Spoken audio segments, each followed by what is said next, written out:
부터 좀 보죠. 277포인트.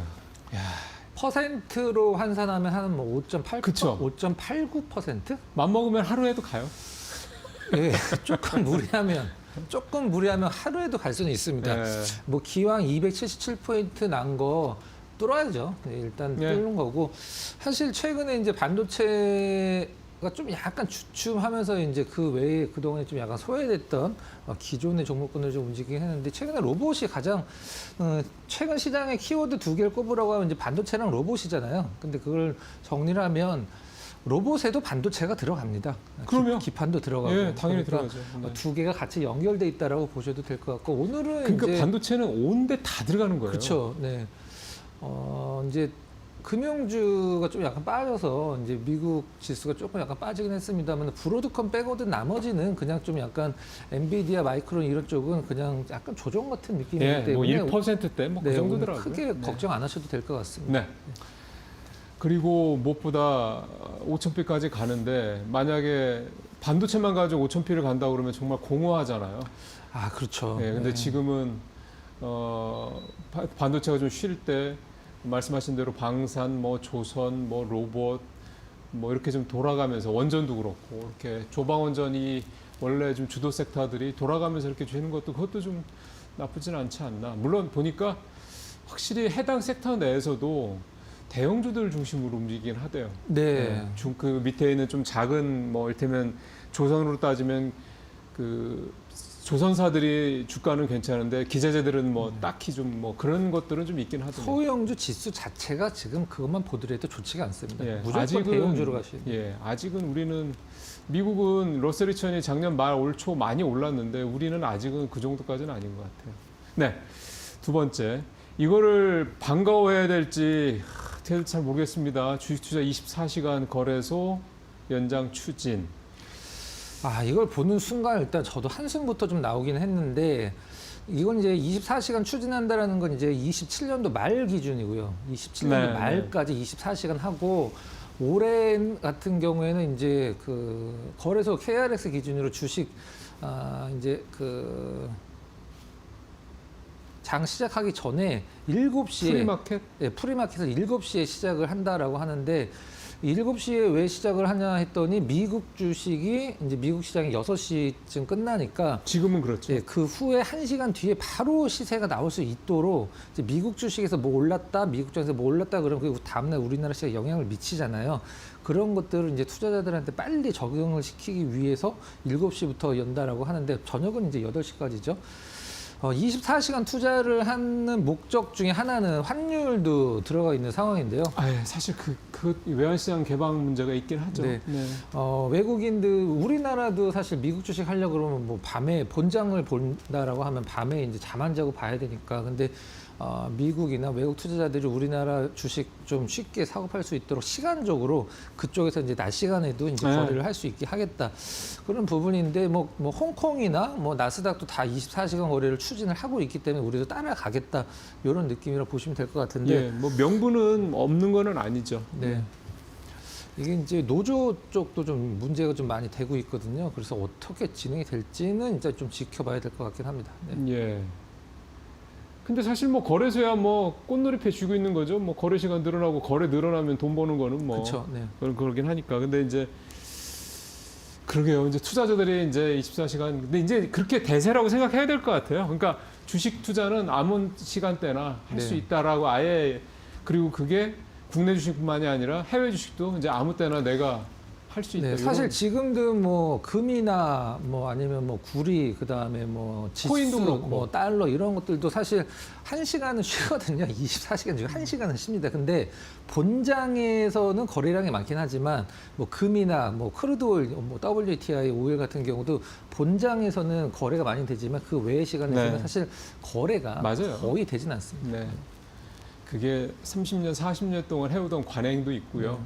어쨌든 이제 그러려니 생각하고, 나는 원래 투자하던 스타일, 예를 들어 내가 뭐 매수는 아침에 10시쯤에 한다 그러면 뭐 여전히 그렇게 하시고 뭐 그렇게 네. 하면 될 것 같습니다. 그러니까 어차피 이제 봉이 그려지는 시간은 본장 시작과 마지막만 되기 때문에, 참 그렇죠. 네, 그게 중요합니다. 실질적으로. 그러네요. 네, 참. 예. 자, 그다음에 이제 이렇게 되니까 밑에 이제 키움과 미래에셋 등 증권주 그러니까 이 기사가 요 얘기는 아니긴 합니다만 네, 네. 지금 워낙 장이 좋으니까 그런 것도 있는데 이러게 되면 이제 증권사들도 이제 예, 이게 이제 거래 대금이 늘어났다라는 것은 이제 뭐 당연하게 이제 증권주들의 실적으로 이제 연관이 그럼요. 되는 거긴 네. 한데 저희가 한 2달 전인가요? 이제 어떤 이슈로 삼았을 때 과연 시장이 지수가 올라갈 때 어떤 주식이 정말 대장주 역할을 했느냐라는 것을 이제 그동안의 과거 사례로 다 증권주가 대장주 역할을 네, 했다는 그 자료를 말씀하셨던 기억나요. 보여드렸던 네. 적이 있는데 이거를 지금 증권주랑 지금 우리나라 코스피에서 내놓으라는 주식들이랑 수익률 비교를 한번 좀 해봤습니다. 뭐 삼성이니 하이닉스 네, 이런 네, 네, 네, 오늘 이게 메인이죠. 네. 네, 이따가 자세히 좀 들여다보도록 하겠습니다. 자, 네 번째 이슈는 롯데그룹 얘기인데 롯데가 사실은 안 좋다는 얘기가 나온 지 이제 꽤 됐어요. 네. 저희 롯데 시그니엘 뭐 담보로 맡길 정도로 네. 이걸 설명을 드리면 일단 영화관은 롯데 이제 컬처웍스가 담당을 하고 있는데 지금 그 합병을 좀 앞두고 있죠. 근데 이게 어떤 얘기냐면 연쇄 트리거가 가장 중요한 부분이 이제 일로치라는 단어가 들어가는데 회사 신용 등급이 이제 단계별로 위로 한 단계, 아래로 한 단계 옮길 때 일로치가 움직인다라고 표현을 하거든요. 단계를. 단계 1노치라고 얘기를 하는데 1노치 움직일 때 기한이익 상실에 걸린 채무가 엄청납니다. 그러니까 1노치가 신용이 떨어지면 돈을 뭐 한 달에 이렇게 분할로 갚던 뭐 이제 만기에 다 갚던 건데 그걸 한 번에 좀 갚아야 되는. 그게 그 락이 걸려 있다는 얘기죠. 그러니까 계약이. 우리도 이제 대출을 했을 때 이자를 안 내면 이제 한 두세 달 안 내면 은행에서 기한이익 상실 이게 뭐 날라와서 이제 다 일거에 갚아라 이런 게 이제 있거든요. 네. 그게 이제 한마디로 얘기하면 말이 어려운데 그게 임계점인 거죠. 그렇죠. 네. 신용에 대한 임계점. 그 부분을 규모를 설명드리면 영화관 맡고 있는 롯데 그 컬처웍스가 3천억, 그 다음에 롯데 쇼핑이 단기적으로는 1,000억 원, 그 다음에 롯데 케미칼이 6조 5천억, 그리고 롯데 호텔이 9,700억, 그 다음에 롯데 건설이 2천억. 그거 어떻게 다 외우셨어요? 뭐 아직은 쌩쌩합니다. 네. 이게 1노치 떨어졌을 때 기한이 상실이 되는 규모입니다. 그러면은 지금 그 신용등급에서 1로치가 떨어졌을 때 네.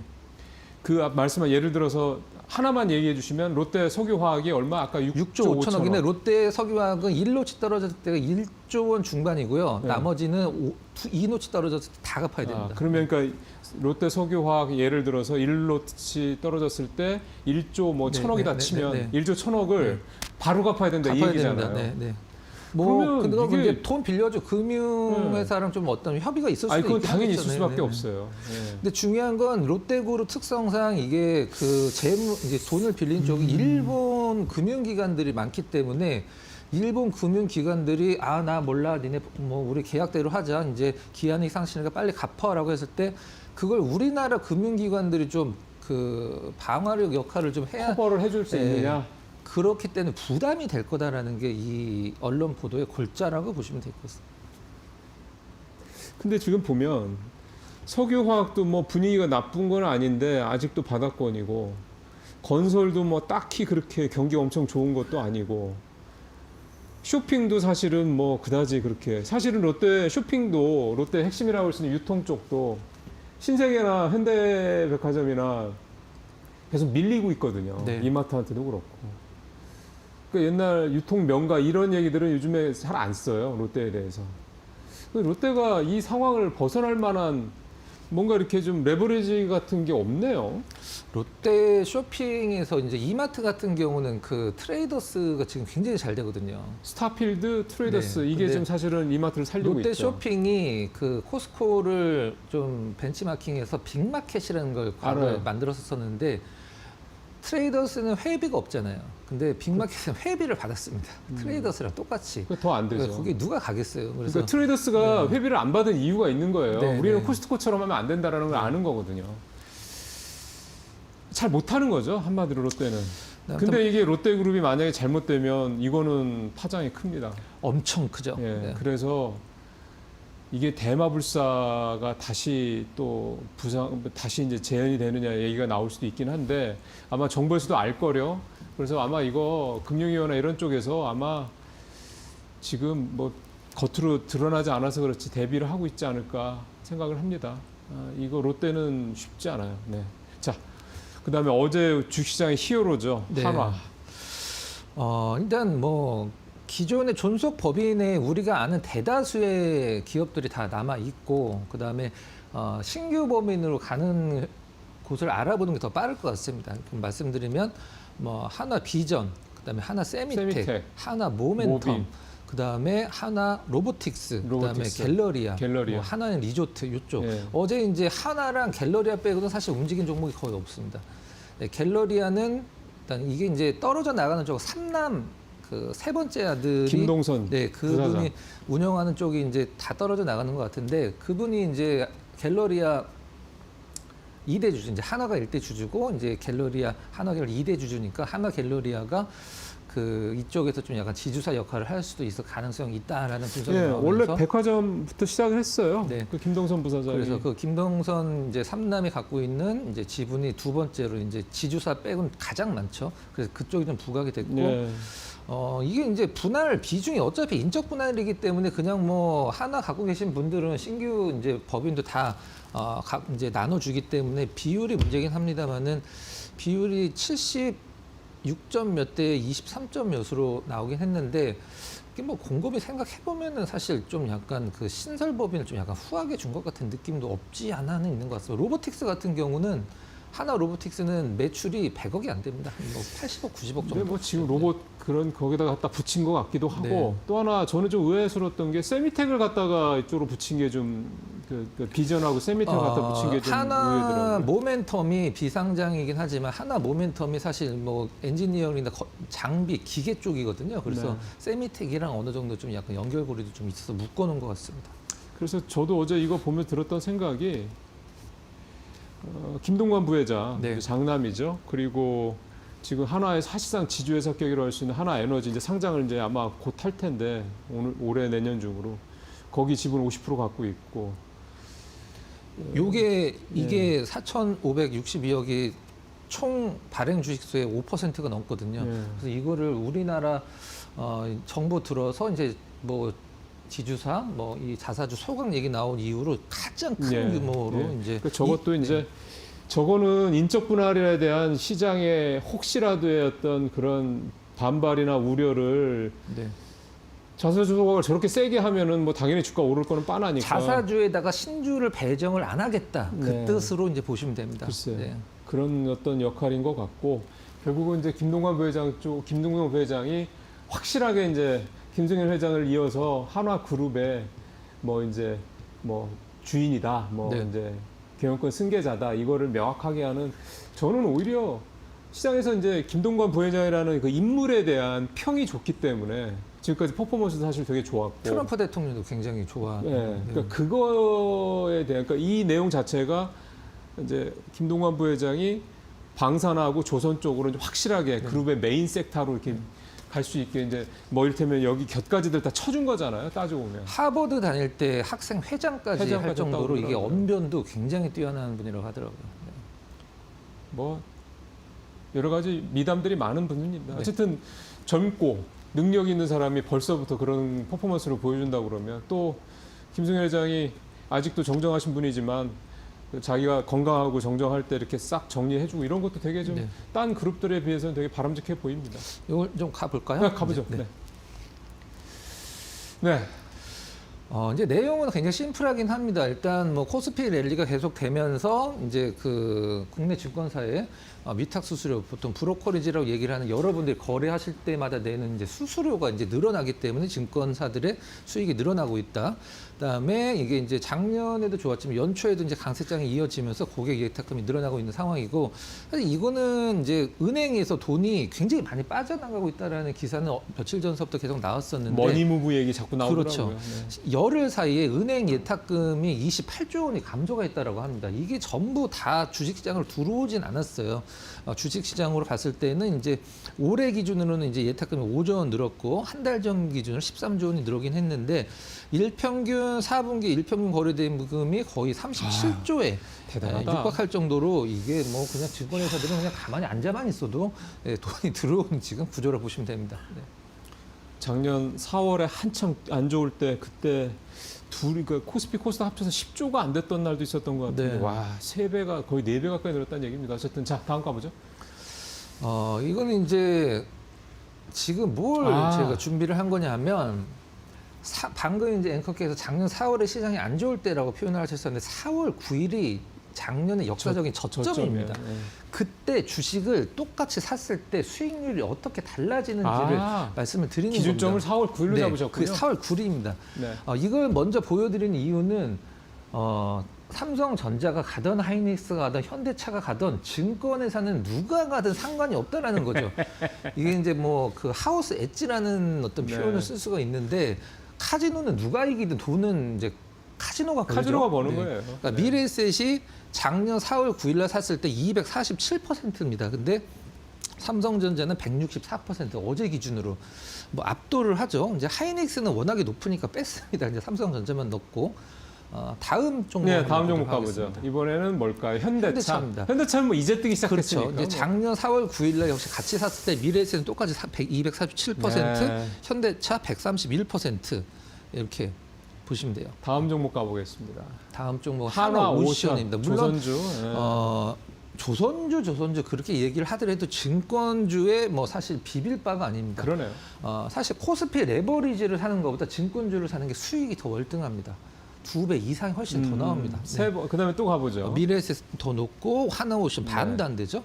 두산 에너빌리티가 유일하게 347%로 고점에서 약간 밀려 있습니다. 상당히 높은 수익률을 작년 4월 기준으로. 뭐 작년에 뭐 네. 엄청나게 올랐죠. 미래에셋 증권이 237%. 근데 여기다 비교해도 뭐 네. 물론 차이가 한 100% 포인트 난다고 해도 이게 이렇게 차트만 보면 안 되고 숫자를 보셔야 돼요. 네. 247%.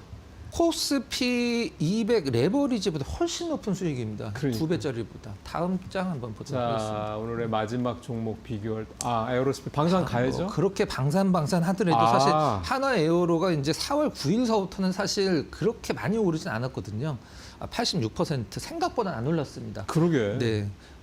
그리고 미래에셋 종이 247%. 이렇게 보니까 작년에는 원전주가 아주 대박이었네요. 네. 그러니까 뭐 오늘 이슈로 삼은 이 골자는 그러니까 뭐 증권주들은 시장이 지수가 오르면 어떤 게 주도주로 오르긴 간에 상관이 없기 때문에 거래도 당연히 많이 되겠죠. 지수가 오르면. 그래서 특정 주식을 뭐 사는 것보다 그리고 코스피 200 레버리지를 사는 것보다 역사적으로 훨씬 더 높은 수익률을 줬다라는 것을 이제 좀 보여드리기 위해서 준비를 한 겁니다. 하이닉스는 뭐 사실 뭐 300%가 훨씬 넘기 때문에 하이닉스가 1등이긴 하죠. 대형주 중에. 이제 증권주 중에 미래에셋을 뽑은 어떤 뭐 키움증권도 사실 같은 거의 비슷한 수익률이 나오긴 합니다. 네. 그러니까 대장주는 미래에셋증권, 뭐 키움증권, 그러니까 네. 거래가 늘어났을 때 그 수혜를 가장 많이 볼 수 있는 종목이다라는 말씀이 되는 거. 그래서요, 미래에셋증권 같은 경우 지금 들어가도 된다는 얘기예요, 뭐예요? 저는 뭐 이렇게 말씀드리도록 하겠습니다.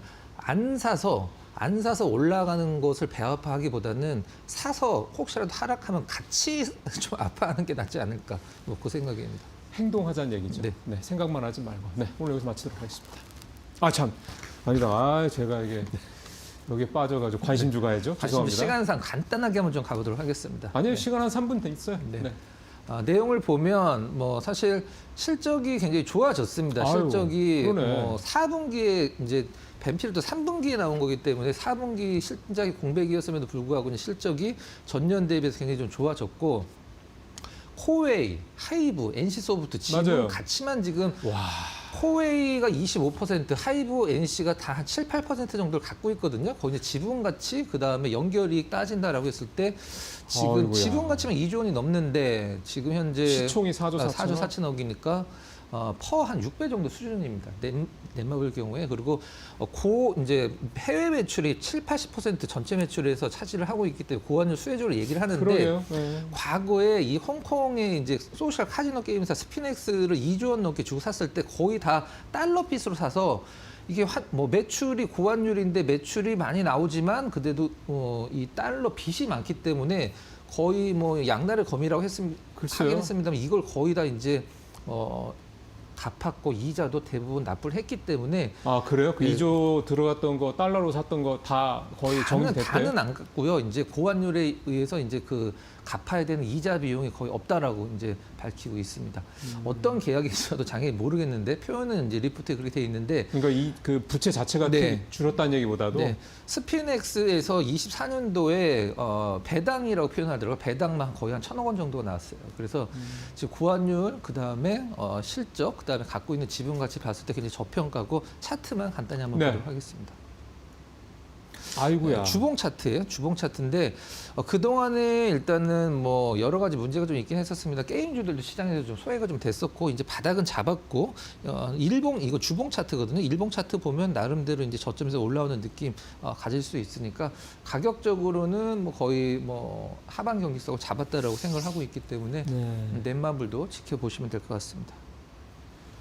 근데 지금 게임주에 사람들이 관심이 없어서 네. 관심만 좀 게임주로 조금 온다면 뭐 펀더멘탈은 뭐 참 좋네요. 네, 오늘 여기서 마치도록 하겠습니다. 수고하셨습니다.